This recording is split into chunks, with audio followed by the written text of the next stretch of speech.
Binary সংখ্যা, এটাকে কি করবা, ধরো অক্টাল করবা।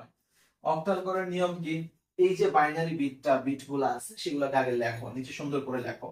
ধরো 1100.1101.110 এই তো। এখন কাজ হচ্ছে এই যে দশমিক সংখ্যা আছে, এই দশমিকের গুনতে হবে এই দিকে, আবার গুনতে হবে এই দিকে। দশমিকের এই দিকে গুনবো, আবার দশমিক থেকে এই দিকে গুনবো। দেখো যেহেতু অক্টাল করতেছি, কয়টা করে বিট নিব বলছি, 3টা করে। তার মানে এই 3টা মিলে একটা বেস, মানে একটা সেট। আবার এই 3টা মিলে একটা সেট। দেখো এই পাশে আবার 2টা, একটা কম, তার মানে এই পাশে আমরা একটা শূন্য দিয়ে দিব। এই 3টা মিলে একটা সেট।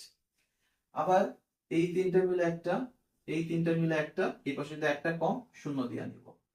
একটা বা দুইটা কম হইতে পারে, তখন আমরা শূন্য দিয়ে নিব। আবার আমরা এদিক থেকে কিন্তু গুনবো না, এদিক থেকে গুনলে কিন্তু হবে না। এই যে দশমিক,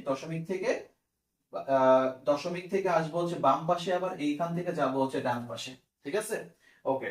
এখন কাজ হচ্ছে এটার মান বসানো। মান কেমনে বসাবো মনে রাখবা, 1 2 4, এই কোডটা মনে রাখবা, 1 2 4, বা আমরা 4 to 1 ও বলতে পারি।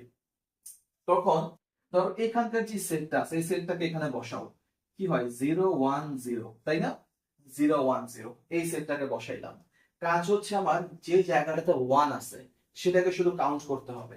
দেখো 1 আছে মাঝখানে, এই মাঝখানের উপরে কোন সংখ্যা, শুধু 2 না? এই মাঝখানের উপরে শুধু 2, এগুলা 0, 0 গুলা বাদ, শুধু 1টা নিব। এই 1 উপরে হচ্ছে 2, তার মানে এর মান হবে 2।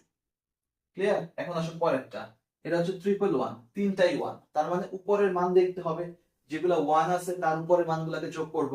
এখানে আছে 1, তিনটাই 1, তার মানে 4 যোগ 2 6, আর যোগ 1 7, তার মানে এর মান হবে 7। ঠিক আছে, পরেরটাতে আসো, 1 1 0, এখন হচ্ছে দুইটা, এই পাশের দুইটা, 4 আর 2, এর মান হবে 6। ঠিক আছে, আশা করবো পরের গুলো তোমরা এখন পারবা। 1 0 1 মান কি হবে, 1 0 1 হচ্ছে 1 0 1, তাহলে 4 আর 1 5। এখানে হচ্ছে 0 0 1, 0 0 1 মানে শুধু শেষেরটা 1। ওকে, এখন হচ্ছে 0 1 1, 0 1 1 শেষের দুইটা, তাহলে 2 আর 1 3। ক্লিয়ার? এই হচ্ছে আমার অক্টাল হয়ে গেছে।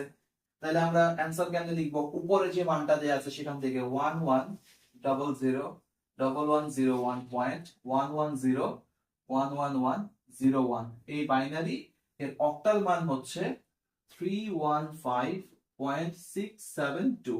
এটা হচ্ছে অক্টাল, এই হচ্ছে অ্যান্সার।